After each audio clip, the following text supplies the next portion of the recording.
This is the Good Neighbor Podcast, the place where local business. This is the Good Neighbor Podcast, the place where local businesses and neighbors come together. Here's your host, Skip Money. Well, hello, everyone, and welcome to the Good Neighbor Podcast of East Tennessee and Western North Carolina. So today I am very excited to have a very special guest in the studio for the first time with us, and I'm sure you'll be just as excited as I am to learn all about her and her enterprise, because today I have the pleasure of introducing your good neighbor, Miss Leah Howard, who is the CEO and co-owner of Cultivated Cocktails Distillery. Leah, welcome to the show. Hi, thank you.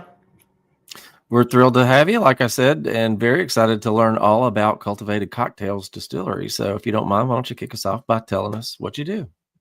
Yeah, sure. So as a whole, our company makes spirits. So started the distillery technically in 2012 with our first product out in 2017. And that grew from just spirits to cocktail mixers. We buy from other local and or small and craft places to make that happen, and a bar, and now a full restaurant. So we've grown over the years, but at our core, we are a distillery.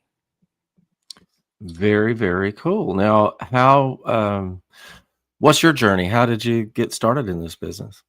Well, it's funny. So my husband is an engineer, and he and his cousin were all in on this. They were sure that they could just make this automated. They're both engineers. Have a still, have the stuff, automate all the things, walk away, sell some spirits. This sounds fun. Let's do this and our day jobs.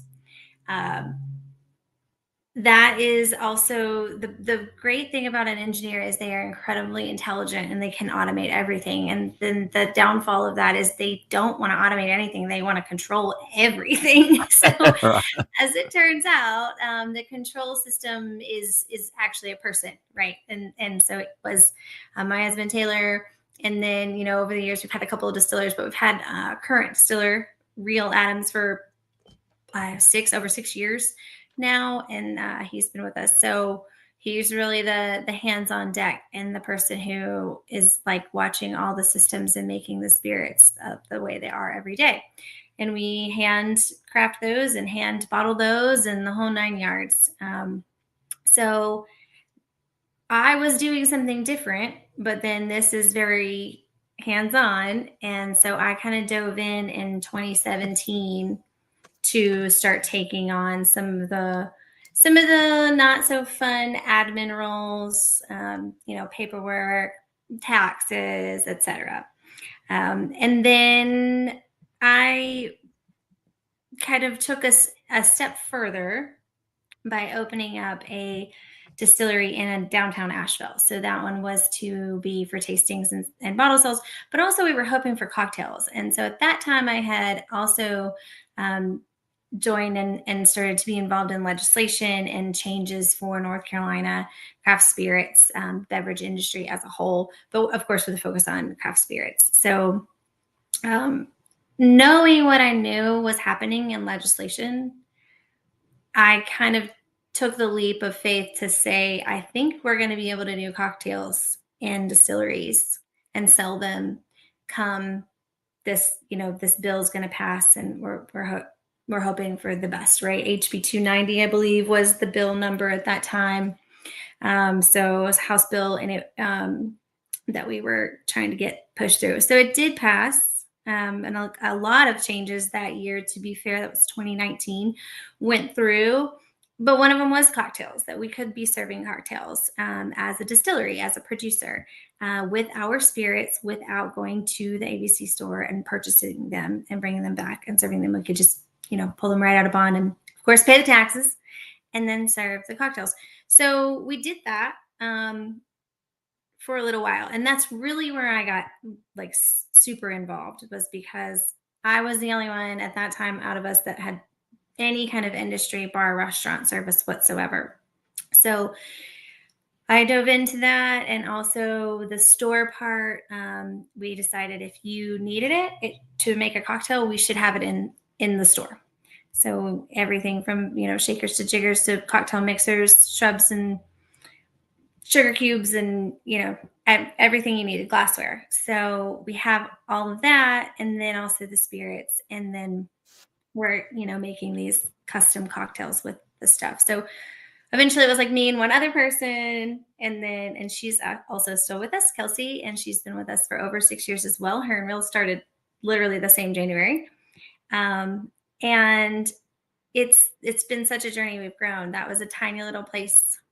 And my role has grown, right? So that was a tiny little space, and then we grew to a bigger space in 2021. Next door to that, we over doubled our space size. And then now we actually have almost triple the space size, and a full restaurant and a full bar, and the store as well. So my role has definitely grown and changed, and I'm hoping to kind of step a little out of the role, to be fair. That's the goal for both of us, to get a little bit of a downtime there. But yeah, that's kind of how it started, and it's just snowballed. Wow, that's awesome though. I mean, and you're the CEO now, so wow. That's When my husband hired me, I think my title was secretary or something, right? Like admin assistant. right, assistant or something. And I was like, I remember coming to him one day and be like, this is not an appropriate title. Like, I'm not. I'm doing so much more than that now. Let's talk about it. And eventually, I think I tugged on him enough to get that CEO title. But to be fair, really, all that means is I get all the things. Like, I will change the trash cans and clean out the mop sinks, or I will run food and take orders, or I will make cocktails and clean the drains. And it doesn't matter. It doesn't matter what it is. If it needs to be done, it can and will fall on my plate. So it's, you do what you got to do. That's right. And it's any good leader is willing to do the smallest to the largest job. So that's very admirable. And you're the I don't know if you're a Marvel fan or not, but you're the Pepper Potts of the distillery. Yeah, the Pepper Potts. I love that. I'm a huge Marvel fan. I'm a big comic nerd. So I love that. I will totally take that. That's great. I do have a hammer with me. So nice. I love it. Yeah, that's somewhat, I guess, a little better than the Scarlet Witch. I will take Pepper Potts. Absolutely, CEO of Stark Industries. Absolutely. Right. Yes. Well, what are some myths or misconceptions in the distillery business that you can think of? So I guess some missed things or misconceptions in general, to be fair, about the industry are oftentimes the reality of how difficult it is to become a known entity as a craft beverage, right? So we're in Asheville. Most of Asheville knows who we are. You get a little bit outside of Asheville, maybe. You have some enthusiasts who are always going to find you and follow you.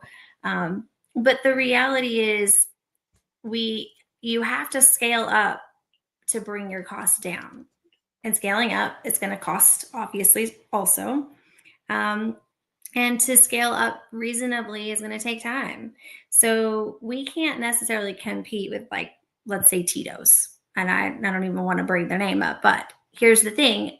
Everybody will, because you sit down at a bar and you don't even know that you're not ordering a vodka and soda. Right. You're literally seeing Tito's and soda. And you're like, is that really what you want? Or you're saying that? That's the repetition. I went to the store for Kleenex. Well, no, I didn't get Kleenex, right. But I did, right? And so it's that education piece, teaching people to look around and ask for something different. What do you have that's different? What else can I try? What's new today? What's new on the shelf? What is craft? That is a really hard piece. You're constantly educating people on, in general, what it looks like to sip on an actual craft spirit. Is it, the one that we get all the time is I can't have whiskey because I'm gluten free, or certain products are marketing themselves. They're not allowed to market themselves as gluten free, and they cost more. But once you've gone through the distillation process, it is gluten free, unless there's something added back in that isn't. Every spirit is gluten free. Is gluten free. But yeah, and I am gluten free, so this is a big thing for me. But it's education. You're constantly educating the people that you're trying to sell to, right? And making sure that your product is A, something that they're going to want to drink, but B, something that you can be proud of, which doesn't always mesh perfectly, right? We don't necessarily want to make overly sweet everything, or, that's not our forte. We don't make flavored moonshines, but people out there really love that and they really want that. Totally fine. Just not our thing. So then, then you get people who are like, well, it's a distillery. You don't make moonshine. We're like, well, no, not every distillery makes it. It's just education, and it's fun, or we wouldn't do it. And it's usually very well received, but it's a slow process if we're talking about education for sales and success. Couldn't agree more. It is a slow process, but effective.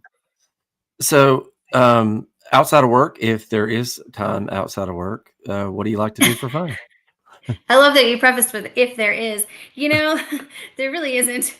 But we have an 11-year-old son, and he is a dirt bike rider. He does that for competitions, hare scrambles, and so we are at a track, or on the way to a track, or cleaning up after getting back from a track.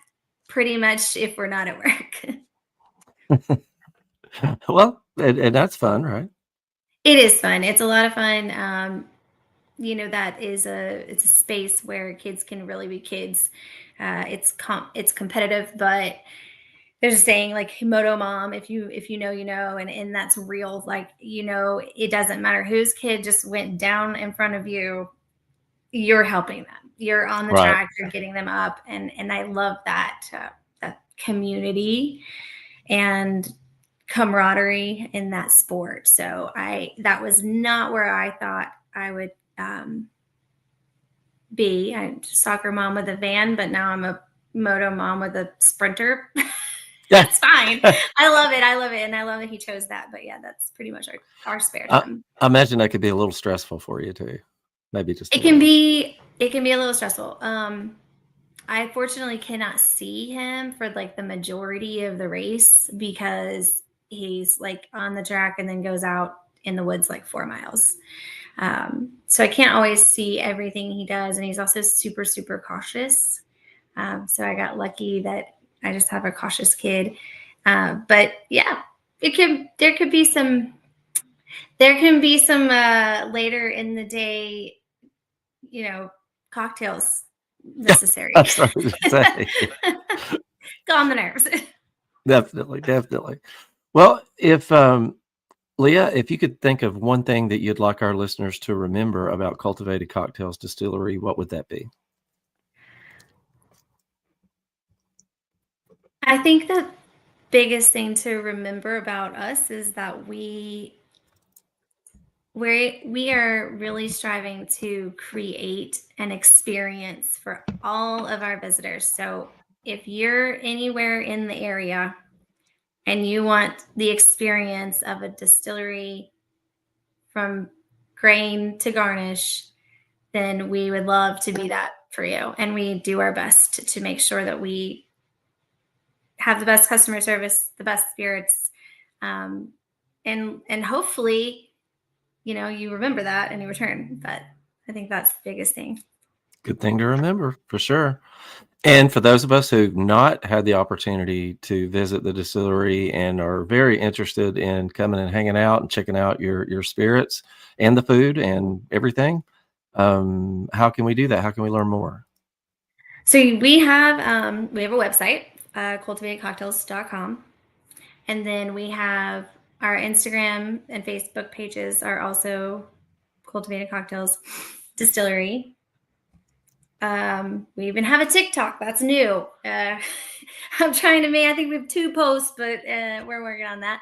So we have the TikTok, and then we do, we're right off the interstate. So if you're traveling, you're coming down 40, we're right off the interstate.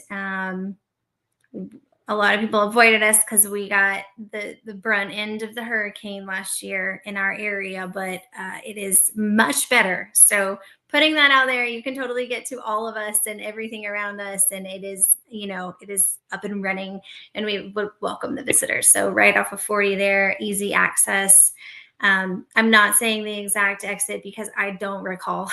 I was going to ask, actually.